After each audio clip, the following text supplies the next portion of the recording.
Good evening, listeners. It's time to settle in for another chilling story of suburban suspense. From the slumbering heads of Mount Rushmore to the twin and windy cities. From the unseen depths of the Great Lakes to the rustling husks of cornfields across the heartland. Who knows what ghouls and crawling creatures lurk among us under the Midwest moon?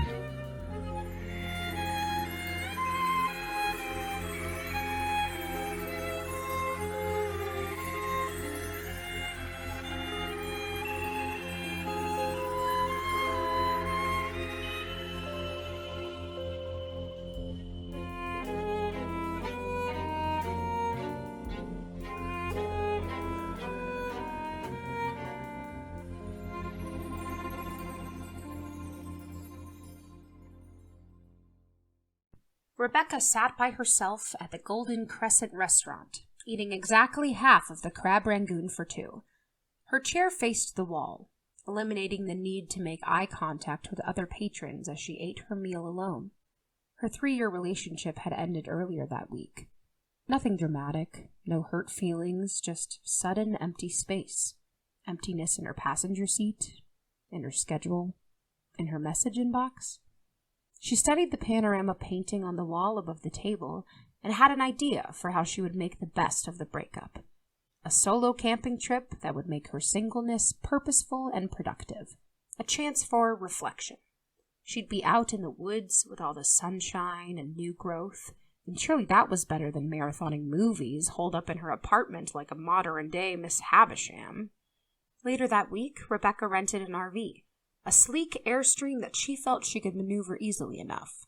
With the RV packed and her out-of-office email set, Rebecca took off, a silver bullet flying west across the plains. She watched for little sights that broke up the straight-shot drive, nearby bluffs and hand-painted billboards. After crossing the bridge over the Missouri River, she stopped at a gas station Arby's to top off the tank and grab a sandwich. Dr. Pepper and Cat Stevens carried her the next stretch. More rolling plains that eventually rose into the craggy orange spires of the Badlands. The sun had set when she reached the final leg, weaving through the dark pines and pulling up to an unmanned booth at her campsite's entrance. The attendant had left a handwritten sign in the window that instructed Rebecca how to check in and hook the camper up on her own. Unusual, Rebecca thought, but easy enough. 2 notices were posted beside the instructions. The first warned of inclement weather that weekend, thunderstorms and wet, cool temps. Disappointing, for sure, but more worrisome was the sharpied sign hanging below, which read, "Wild animal sighted nearby. Use caution.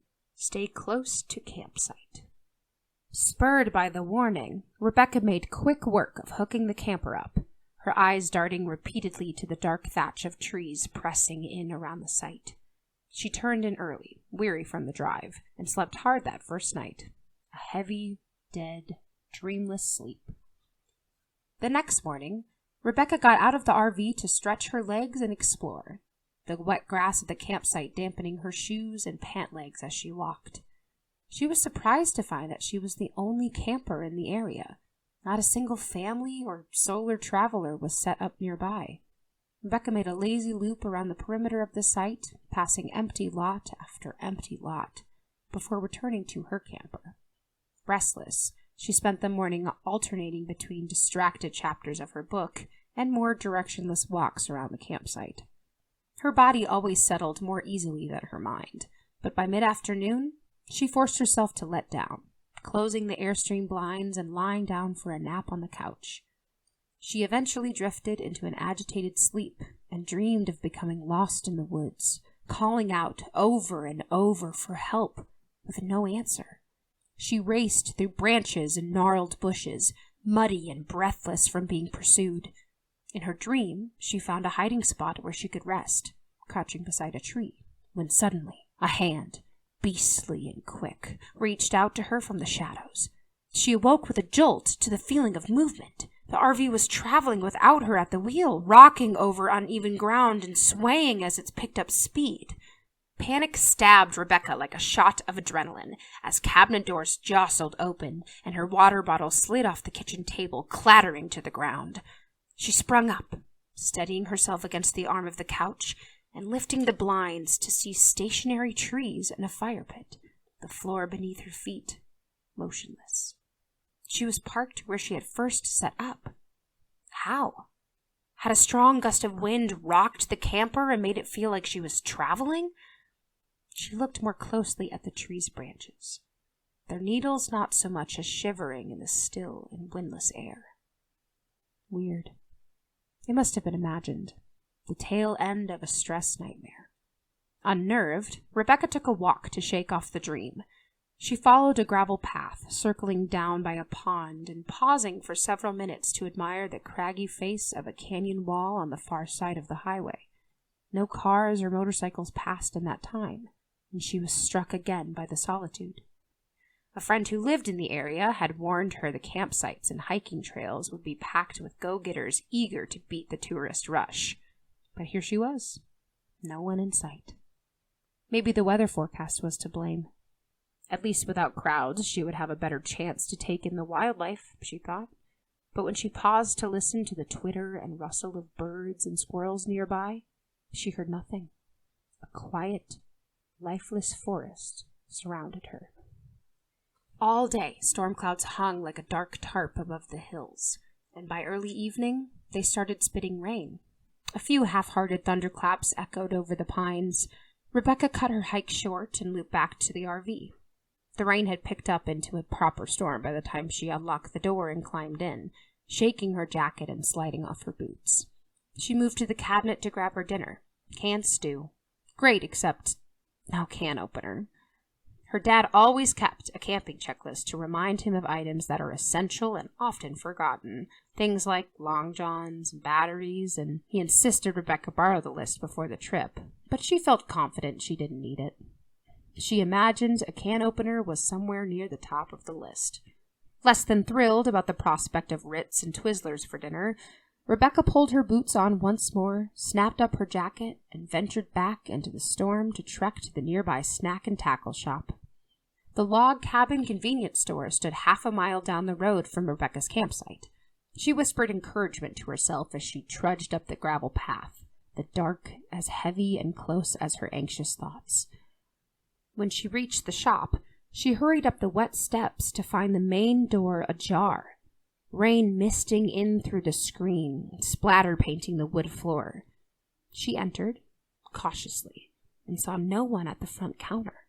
Rebecca called out as she stalked slowly down one of the aisles, empty and fluorescent lit. No reply. Rebecca scanned the shelves of napkins and matches, searching for the metal legs of a can opener, when sudden movement from the back room made her jump. She stilled, watching the dark doorway. A half-breath later, a woman emerged from the shadows, harsh eyes and a mess of curls falling loose from her hair clip. Rebecca registered surprise in the woman's face. She had not heard Rebecca over the sound of the storm. After a beat, the woman smiled, her expression softening, and the sight was a greater comfort to Rebecca than she could explain. The surge of relief made her realize just how keenly she had felt everyone's absence up until then. The shopworker helped Rebecca find a can opener and told her what she knew of the wild animal reports in the area, sharing that she had experienced an incident herself. The day before, she had returned from an errand to find the bottom of the storm door screen ripped off the frame and food missing from the nearest 2 aisles. She had done what she could to clean up, nailing the screen back down and sweeping up the flour spilt from a torn-apart sack, but she hadn't been able to fix the broken latch on the main door, which the storm kept retching open. "I never saw anything, so I assumed it was a bear," the woman said. But then she heard about a group of elementary-age kids who claimed the creature crossed their path on their way home from school. The young boys were the only witnesses, and they described the animal as a miniature werewolf, but quicker and with longer teeth. "You know how creative kids can be, though, especially when they're scared," the woman told Rebecca. "Probably a rabid dog, poor thing. I wouldn't worry too much. Just be careful," she said. She rang Rebecca up, throwing in a can of bear spray that Rebecca accepted without hesitation. A sudden anxiety gripped Rebecca as scenes from the Wolfman mixed with her own mind's manic creations. She thought briefly of asking the woman if she could stay with her, just to ride out the storm, but she stopped herself, summoning her courage as she lifted the hood of her rain jacket up and stepped back outside. She paused for a moment on the front porch of the shop, scanning the dark for any hint of movement, but all was dim and obscured by the slanting rain. After a deep breath, she began to make her way back down the muddy trail to the camper. Foolish as she knew it was, she held the bear spray out in one hand and the can opener at the ready in the other, its dull blade poised if she should need it.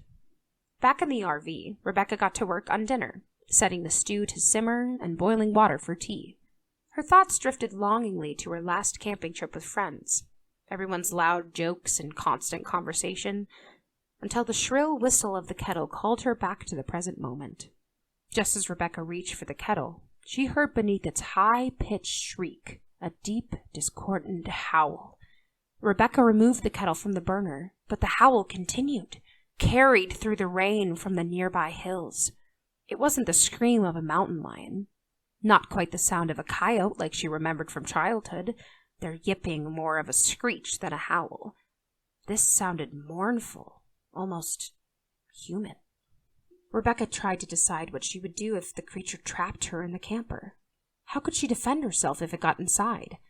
Whether a result of too many scary movies or having been an anxious child, Rebecca did this often, racking her brain for solutions to worst-case scenarios, puzzling her way out of whatever situation, real or imagined, demanded she escape. Just as some smells or flavors can bring someone right back to a certain time or feeling, Rebecca's sense memory of being afraid was tied inextricably to being alone. Core memories of a snake in a field and of losing track of her parents in a crowded mall.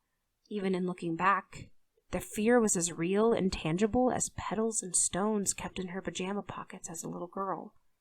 After the howling died down, Rebecca ate dinner and, after much effort, finally fell into a fitful sleep. She dreamed again of tearing through a forest, the threat of something quick and unseen closing in behind her. She tripped on a tree root and woke with a start. Though the dream felt like an instant, the whole night had passed. The early morning sun and remnants of stormy clouds combined to cast the whole campsite in a surreal light, like a sepia-tinted postcard. She eyed her suitcase and considered heading home early. Though nothing bad had happened, this whole trip had felt off, unsettling. If she left right now, she could be back home in time to return the RV, grab a nap, and meet her friend for an after-work drink at their favorite spot downtown. She could be back in her routine, back with other people, clear away the unease that clung to her skin like bug spray, sticky and close. But no, she was determined. She could see this trip through, maybe even enjoy her time by herself. She had to try, at least. Newly committed to making the most of the trip, Rebecca decided to go for a hike up the hill bordering the campsite. The trail was fairly steep, but she took her time, pausing now and then to rest, admiring the panorama of dark hills and thick pines. This is the solitude she imagined. The fresh air steadied her, and the view soothed her anxious nerves. So by the time she turned to head back down the trail, her unease was very nearly swallowed up by calm. Perhaps this new mood made it all the more jarring when something quick and sharp reached out from the hillside and grabbed at her calf. Panicked, Rebecca wrenched her leg away, twisting her ankle hard. She dropped to her knees from the burst of pain and struggled to free herself from the claw still clasped around her leg. Well, not the gripping hand of a monster, but a thorny, gnarled tree branch. She snorted at her mistake and heaved out a heavy breath. Her relief was short-lived, however, as her ankle radiated with pain. Having nothing with her to tend to the injury, Rebecca's only option was to continue her descent. She limped down the final stretch of the trail and paced herself the several dozen yards back to the campsite. Leaving early was out of the question now. She would spend the rest of the day hanging around the campsite and putting her leg up.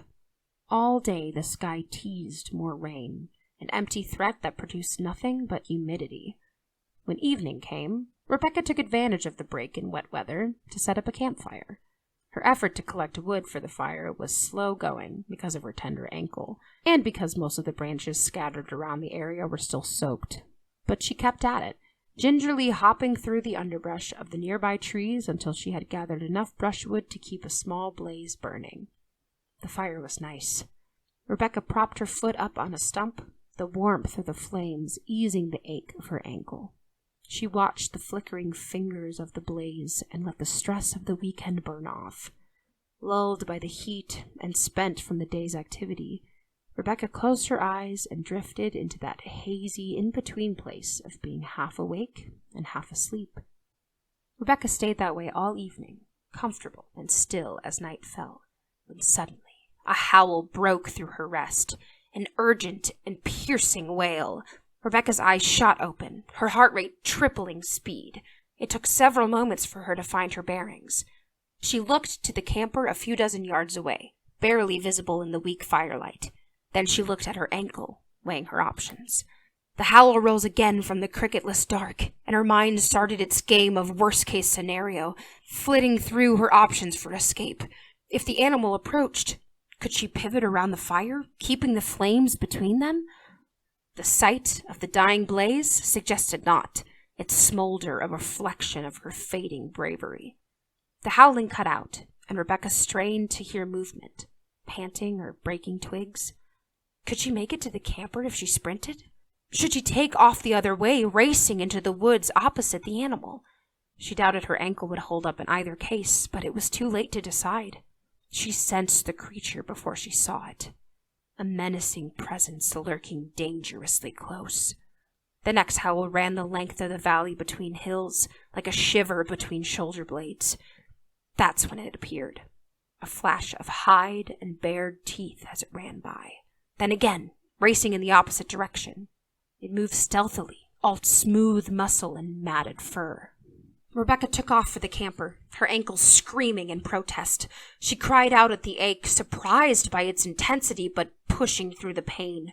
Rebecca came within 3 strides of the camper when the creature bounded in front of her, blocking her path to the door. She froze. The monster stilled as well, watching her. Its eyes were yellow-green globs reflecting the last of the dying fire's light. Suddenly, the monster lunged at her, its snapping jaw clenching around the air just above her shoulders as she dodged its attack. She fell sideways, but caught her balance and raced away from the creature, away from the RV. With all the stamina she could summon, Rebecca sprinted toward the booth at the campsite's entrance. She willed her legs to cooperate and huffed through the pain that shot through her ankle with every step. She stumbled and slid down the muddied gravel drive and reached the booth to find it locked. Frantic, she turned back to see the creature seconds behind, bounding straight towards her. Rebecca backed up a step before taking a running start at the door, ramming it with her shoulder. The door gave and she fell in. Quickly, she closed the door behind her just as the monster collided with it. Rebecca forced a chair beneath the handle of the door, which buckled with the creature's straining, but did not budge. The beast battered against the door again and again, rattling the chair with each impact. Then suddenly, it stopped. The door stilled, and all was quiet. Rebecca gasped, easing away from the door. Slowly, she straightened up, distrusting the calm. She leaned to peer out the window of the booth, searching the moonlit branches and dark ground for the monster. As the quiet stretched on, Rebecca wondered if the beast had exhausted itself and relented. She pressed her body against the window, straining for a better view of the area just outside the door. From out of the blackness, the monster sprung toward Rebecca, its snarling face looming within inches of hers behind the glass. Rebecca stumbled backwards as the creature pressed on the window with its great front paws. The glass somehow held, and the animal backed up. Rebecca expected the beast to fall down on all fours, but the monster's face remained at eye level as it stepped backwards on its hind legs, decidedly unwolf-like. The creature held Rebecca's gaze for a frightening instant, then, without warning, turned and ran into the trees lining the road out of the camp. Rebecca watched its retreat in complete shock, her heart rebounding wildly within her motionless body. She passed the entire night keeping a terrified vigil against the creature. Hours passed agonizingly slow until the shadowed valley warmed with early morning sunlight. Rebecca hastily readied the RV for her return trip and set off, breathing her first easy breaths as she pulled away from the campsite. She fought against exhaustion, her nervous system on constant high alert. Her eyes played tricks on her as she followed the ribbon roads winding out of the woods. Identical trees flitted by as if in a flipbook, threatening at any moment to reveal the monster. Rebecca flew the whole drive back, eager to get home, anxious to put the frightening trip out of her mind. Having returned the RV and gathered all her bags, she reached her apartment that afternoon to find a note taped to her door. Rebecca recognized her landlady's handwriting. She dropped her bags in the hall to read it. "Hi, Rebecca," the note said. "As you know, there is a $50 deposit required for animals. I'm going to need that by the 1st. I'm concerned about the howling, but I trust the dog will not be a disruption." "Sounds big. Is it a husky?" "So glad you have a new companion. Nice not to be alone."